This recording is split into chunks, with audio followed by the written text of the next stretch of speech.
بسم اللہ الرحمن الرحیم۔ یہ 17 رمضان المبارک سن 2 ہجری ہے۔ آج حق و باطل کے درمیان عظیم معرکہ ہوا۔ یہ قریش اور مسلمانوں کے درمیان پہلا فیصلہ کن معرکہ تھا۔ اس کا سبب یہ ہوا کہ قریش کا ایک قافلہ تجارت کے لیے ملک شام گیا ہوا تھا۔ آپ صلی اللہ علیہ وسلم اس کی طاق میں تھے۔ اس کی خبر لانے کے لیے آپ صلی اللہ علیہ وسلم نے ملک شام کے مقام حورہ تک طلحہ بن عبید اللہ اور سعید بن زید رضی اللہ تعالیٰ عنہ کو بھیجا۔ چنانچہ جیسے ہی یہ قافلہ وہاں سے گزرا، انہوں نے فوراً مدینہ منورہ آپ صلی اللہ علیہ وسلم کو اس کی خبر دی۔ اس قافلہ میں مکہ والوں کی بڑی دولت تھی۔ 1000 اونٹ جن پر کم از کم 262 کلو سونے کی مالیت کا سامان تھا، اور اس کی حفاظت کے لیے صرف 40 آدمی موجود تھے۔ جب یہ خبر ملی تو نبی کریم صلی اللہ علیہ وسلم نے صحابہ اکرام رضوان اللہ اجمعین کو نکلنے کی دعوت دی، تاہم نکلنا ضروری قرار نہیں دیا۔ اس دعوت پر 313 صحابہ نے لبیک کہا۔ اس میں 82 مہاجر اور بقیہ انصار تھے۔ انصار میں سے 61 قبیلہ اوس سے تھے، 170 قبیلہ خزرج سے تھے۔ انہوں نے مکمل تیاری بھی نہیں کی تھی۔ سواری میں صرف 2 گھوڑے، ایک سیدنا زبیر بن عوام رضی اللہ تعالیٰ عنہ اور دوسرا سیدنا مقداد بن اسود رضی اللہ تعالیٰ عنہ کے پاس تھا، اور 70 اونٹ تھے۔ 8 یا 12 رمضان المبارک کو یہ فوج لے کر نبی اکرم صلی اللہ علیہ وسلم مدینہ منورہ سے نکلے تو بدر منزل مقصود تھی۔ یہ مدینہ منورہ سے جنوب مغرب میں 155 کلومیٹر کے فاصلے پر واقع ہے۔ اسے ہر طرف سے بلند پہاڑوں نے گھیر رکھا ہے۔ زیادہ حصہ ریتلا ہے۔ ساحل سمندر یہاں سے 10 میل کے فاصلے پر ہے۔ یہاں پانی کے ایک چشمہ بھی موجود ہے اور ارد گرد باغات موجود ہیں۔ قریش کے قافلے کے سالار ابو سفیان تھے، جو بہت ہوشیار اور ذہین آدمی تھا۔ ہر آنے جانے والے سے مسلمانوں کی نقل و حرکت کا معلوم کرتے تھے۔ ابھی وہ بدر سے کافی دور تھے کہ انہیں مسلمانوں کے نکلنے کا علم ہو گیا۔ چنانچہ انہوں نے فوری قافلے کا رخ مغرب کی طرف پھیر کر ساحل کا راستہ پکڑ لیا اور بدر کا راستہ مکمل طور پر چھوڑ دیا۔ ساتھ ہی زمزم بن عمر غفاری کو اجرت دے کر مکہ بھیجا کہ جس قدر جلداً ممکن ہو انہیں مسلمانوں کے نکلنے کی دعوت دے دے۔ اس نے خبر پہنچائی تو اہل مکہ نے نہایت تیزی سے تیاری کی۔ سب کے سب نکلے۔ ابو لہب کے علاوہ بڑوں میں سے کوئی پیچھے نہ رہا۔ آس پاس کے قبائل کے لوگ بھی ساتھ لے لیے۔ جب یہ لشکر مقام جغفہ پر پہنچا تو ابو سفیان کا پیغام ملا۔ اس پیغام نے اس نے اپنے بچ نکلنے کی اطلاع دی اور یہ مطالبہ کیا تھا کہ مکہ واپس پلٹ جائیں۔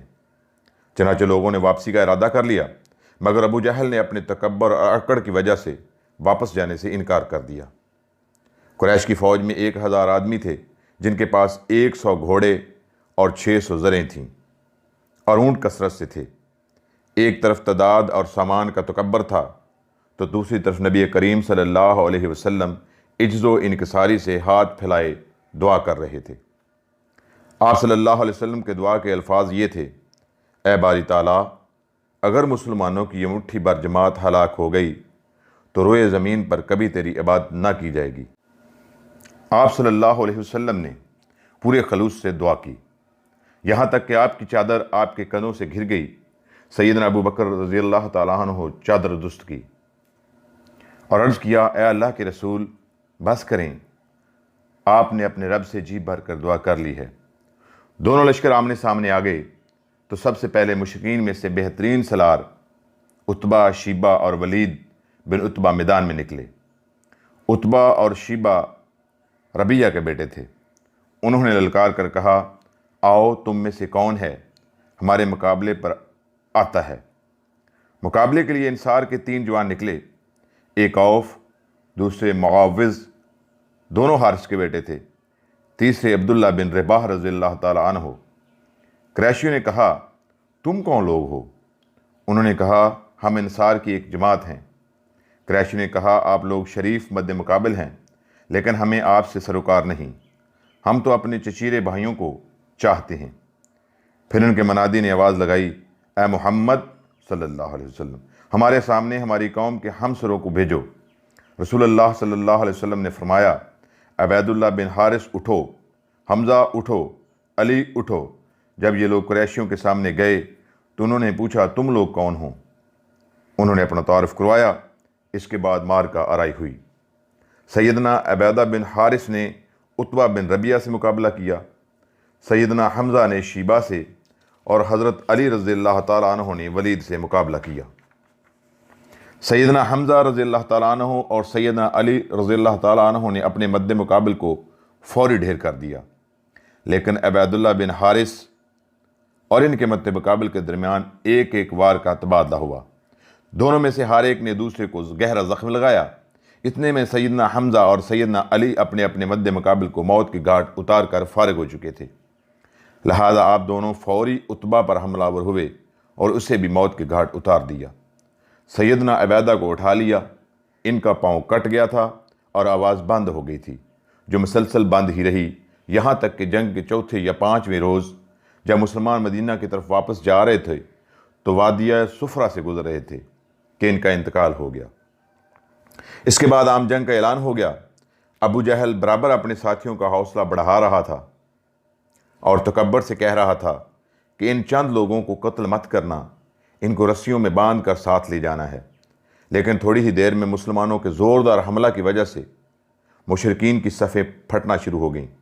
البتہ ابو جہل اب بھی اپنے گرد مشرکین کا ایک غول لیے جمع ہوا تھا۔ اس غول نے ابو جہل کے چاروں طرف تلواروں کی باڑ اور نیزوں کا ایک جنگل قائم کر رکھا تھا، لیکن غیرت مند مسلمانوں کی آندھی نے اس باڑ کو بھی بکھیر دیا۔ مسلمانوں نے دیکھا کہ ابو جہل ایک گھوڑے پر چکر کاٹ رہا ہے۔ اتنے میں دو نوعمر جوان حضرت عبد الرحمن بن عوف رضی اللہ تعالیٰ عنہ کے پاس آئے اور ابو جہل کا پوچھا کہ کون ہے؟ جب حضرت عبد الرحمن بن عوف نے اشارہ کیا تو دونوں نوعمر ابو جہل پر ٹوٹ پڑے اور اسے قتل کر دیا۔ پھر دونوں جوان پلٹ کر نبی کریم صلی اللہ علیہ وسلم کے پاس آئے۔ آپ صلی اللہ علیہ وسلم نے پوچھا تم میں سے کس نے ابو جہل کو قتل کیا ہے؟ دونوں نے حامی بھری تو نبی کریم صلی اللہ علیہ وسلم نے دونوں کی تلواروں کو بغور دیکھا اور فرمایا تم دونوں نے قتل کیا ہے۔ البتہ ابو جہل کا سامان معاذ ابن عمر بن جموح کو دیا۔ دونوں حملہ آوروں کا نام معاذ بن عمر بن جموح اور معاذ بن افرا ہے۔ معاذ بن افرا لڑتے ہوئے شہید ہو گئے، جبکہ معاذ بن عمر بن جموح کا بازو کٹ گیا۔ جب مارکہ ختم ہو گیا تو رسول اللہ صلی اللہ علیہ وسلم نے فرمایا کون ہے جو دیکھے کہ ابو جہل کا انجام کیا ہوا؟ اس پر صحابہ اکرام رضوان اللہ اجمعین نے اس کی تلاش میں بکھر گئے۔ عبداللہ بن مسعود رضی اللہ تعالیٰ عنہ نے اسے اس حالت میں پایا کہ ابھی سانس آ رہی تھی۔ انہوں نے ابو جہل کی گردن پر پاؤں رکھا اور سر کاٹنے کے لیے داڑھی پکڑی اور فرمایا اے اللہ کے دشمن، آخر اللہ نے تجھے رسوا کیا نا؟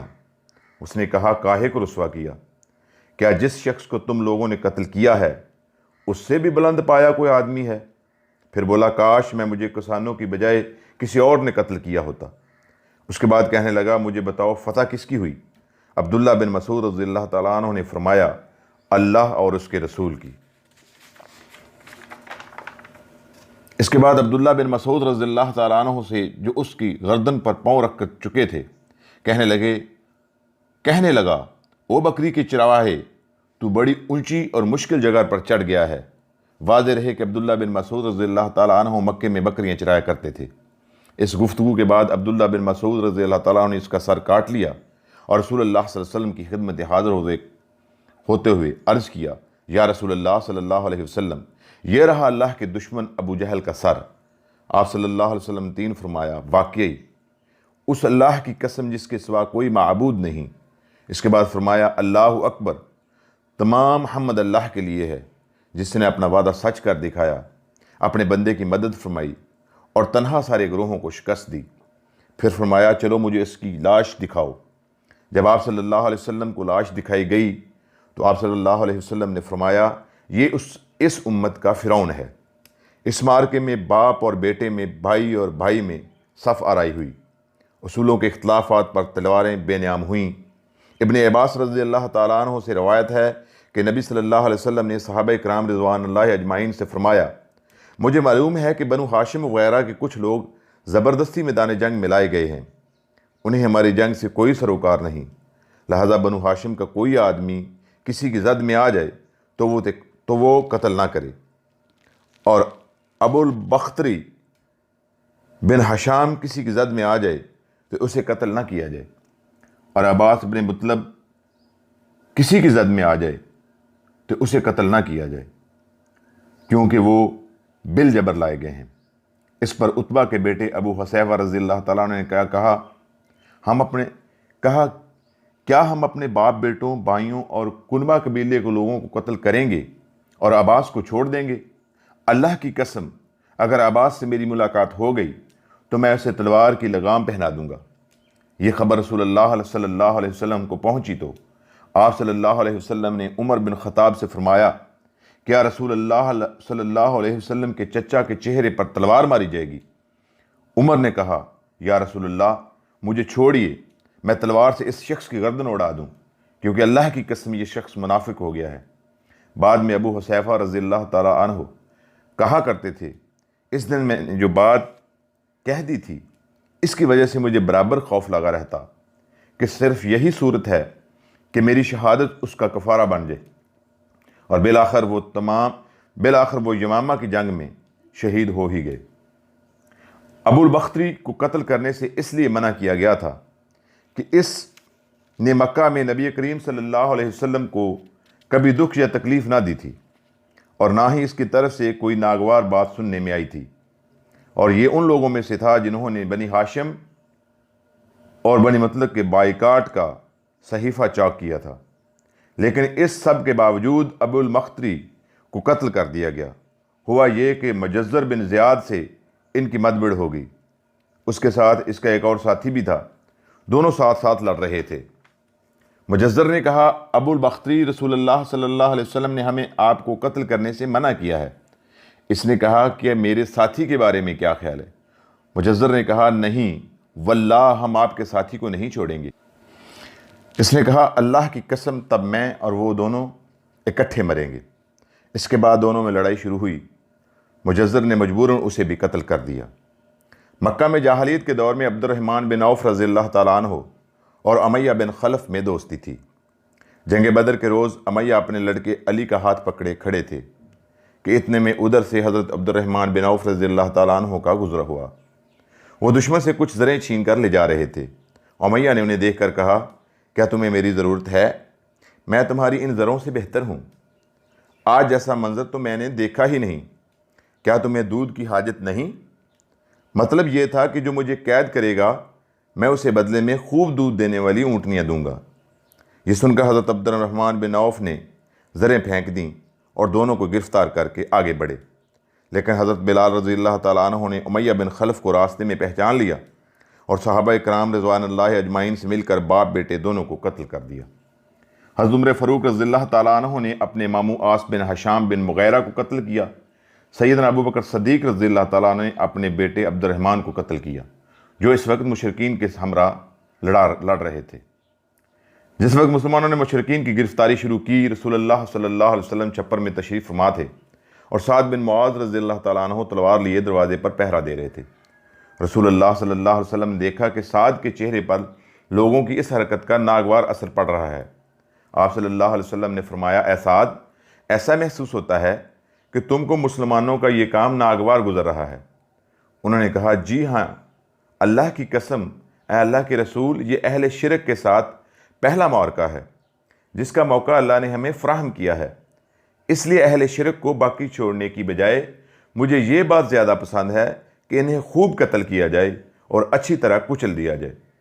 جب مشرکین کی لاشوں کو کنویں میں ڈالنے کا حکم دیا گیا اور عتبہ بن ربیعہ کو کنویں کی طرف گھسیٹ کر لے جانے لگا تو رسول اللہ صلی اللہ علیہ وسلم نے اس کے صاحبزادے ابو حذیفہ رضی اللہ تعالیٰ عنہ کے چہرے پر نظر ڈالی۔ دیکھا تو غم زدہ تھے، چہرہ بدلا ہوا تھا۔ آپ صلی اللہ علیہ وسلم نے فرمایا، ابو حذیفہ، غالباً اپنے والد کے سلسلے میں تمہارے دل کے اندر کچھ احساسات ہیں۔ انہوں نے کہا، نہیں واللہ یا رسول اللہ صلی اللہ علیہ وسلم، میرے اندر میرے باپ کے بارے میں اور ان کے قتل کے بارے میں ذرا بھی لغزش نہیں۔ البتہ میں اپنے باپ کے متعلق جانتا تھا کہ ان میں سوجھ بوجھ ہے، دور اندیشی اور فضل و کمال ہے، اس لیے میں آس لگائے بیٹھا تھا کہ یہ خوبیاں انہیں اسلام تک پہنچا دیں گی۔ لیکن اب ان کے انجام دیکھ کر اور اپنی توقع کے خلاف کفر پر ان کا خاتمہ دیکھ کر مجھے افسوس ہے۔ یہ سن کر نبی کریم صلی اللہ علیہ وسلم نے ابو حذیفہ رضی اللہ تعالیٰ عنہ کے حق میں دعائے خیر فرمائی۔